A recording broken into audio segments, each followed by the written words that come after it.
Hey guys, what is up? It's your boy Novelocity here, and this is the first Nova Talks episode. Now, how this works is I just talk. I don't think about what I'm gonna say, I don't plan it out or anything, I just speak. And I have a little bit of a helpful influence here, and it's just gonna help me loosen up, and I'm gonna say whatever pops into my mind. And I've recorded one of these before, but I didn't get to upload it because it was a 19-minute video, and my phone would not do that. No, actually, my phone couldn't even accept the Bluetooth from my tablet.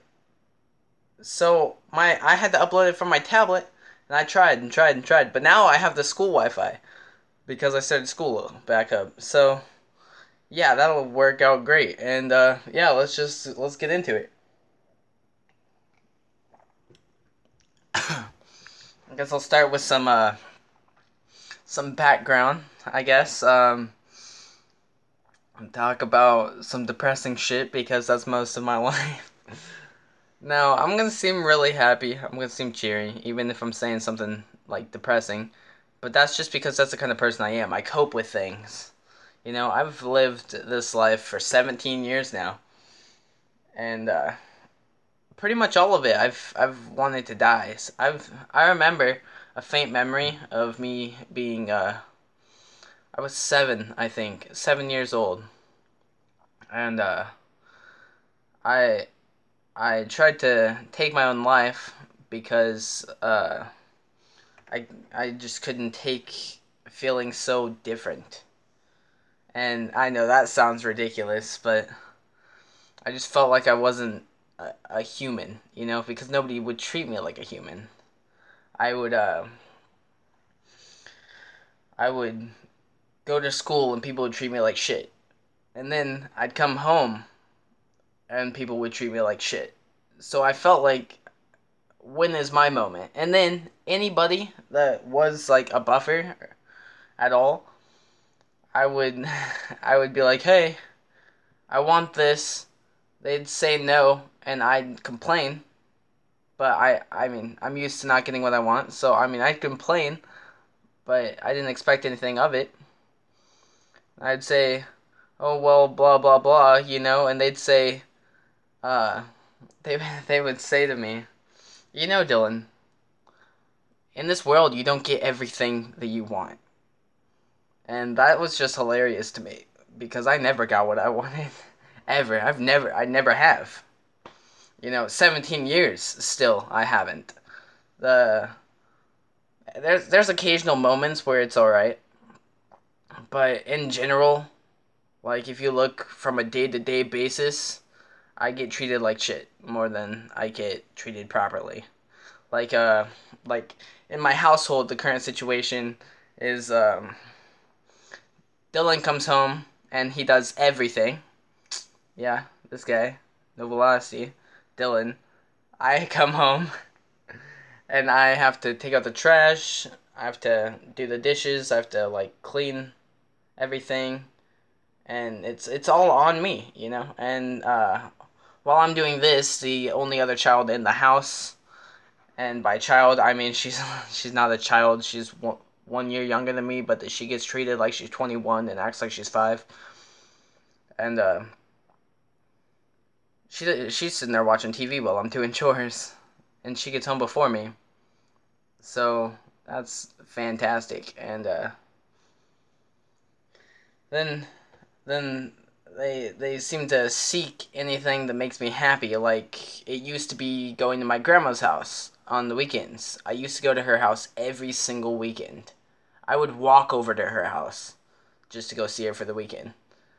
Like she was the only person that treated me like a person for the longest time, like so long. And then eventually it just all got taken away from me because she moved because she wasn't able to see me anymore.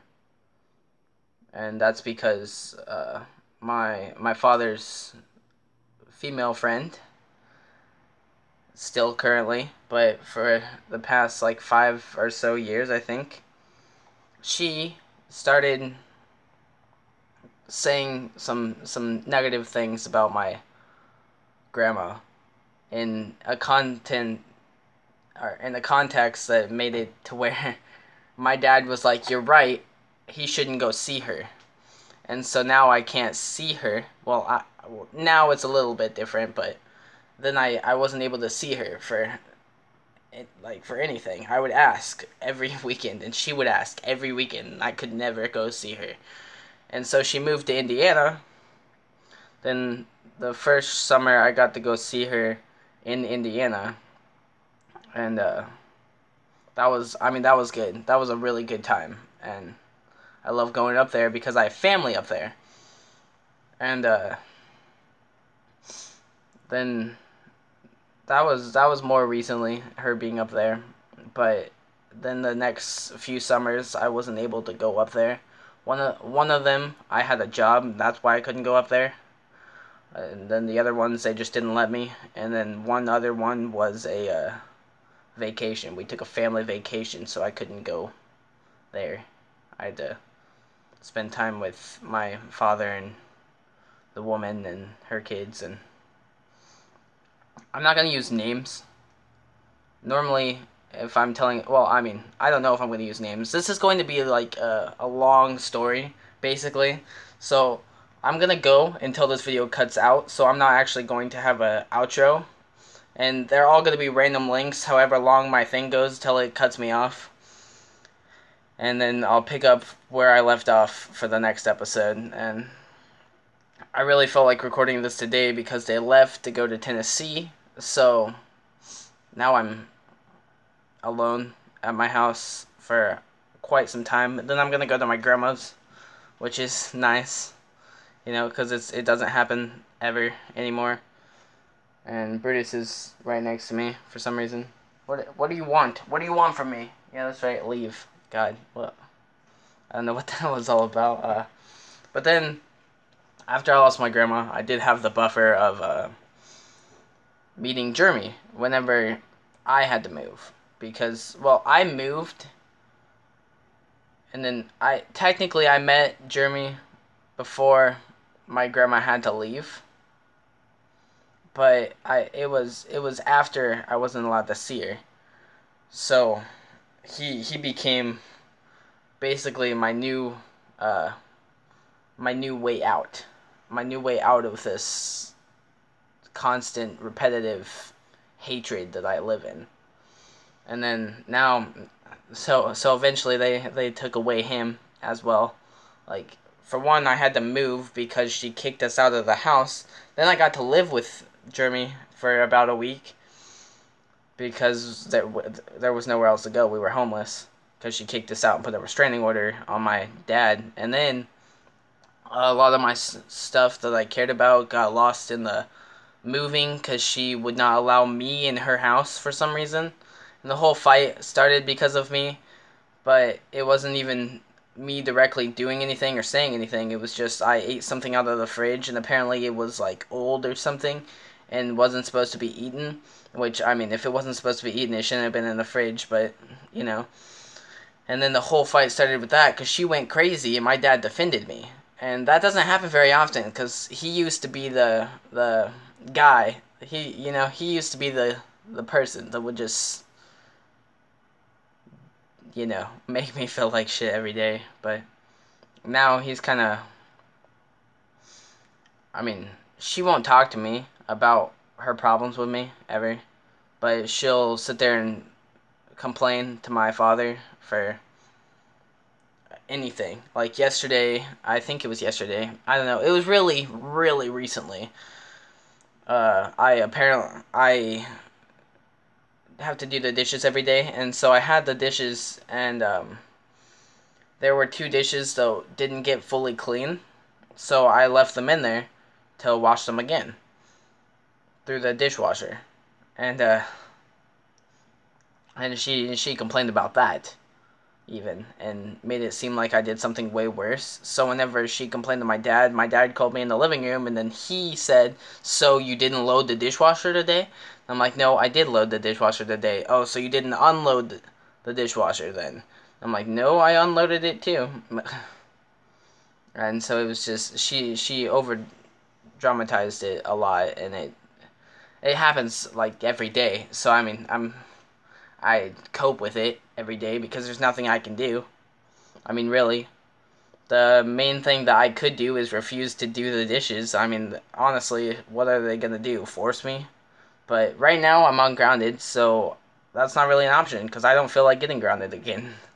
Because I've been grounded since I was about 7. You know, that's about when it all started too. When I was like 7 is when shit started. I I don't know. I don't know what happened. I just I mean, well, it was always terrible, but 7 is whenever it got worse because I used to have hope. I used to think positively. I'd act happy, even pretending to be happy so that I can just, I thought maybe if I pretended to be happy long enough, eventually I would be happy. And I did that for 7 years, almost, I mean, obviously I didn't do it when I was an infant because I was just a tiny baby. So I didn't feel bad, but I don't know. I tried to actually, I had suicidal thoughts when I was like 5. So started really, really young of just feeling horrible every day. And so I mean, it was years of just trying to be positive, pretending to be happy, thinking it'll get better. And then I realized it's not going to get better because it kept getting worse. Well, everybody that was just a shitty person at school, they seemed to get better. It seemed to get better for them. Like, lives just got better. And that kind of resorts back to, like, the only other kid in the house sitting there watching TV while I have to do a bunch of chores. That makes me think she's just one of those people where their life is just better. They got better, It might have never even started being as bad as mine.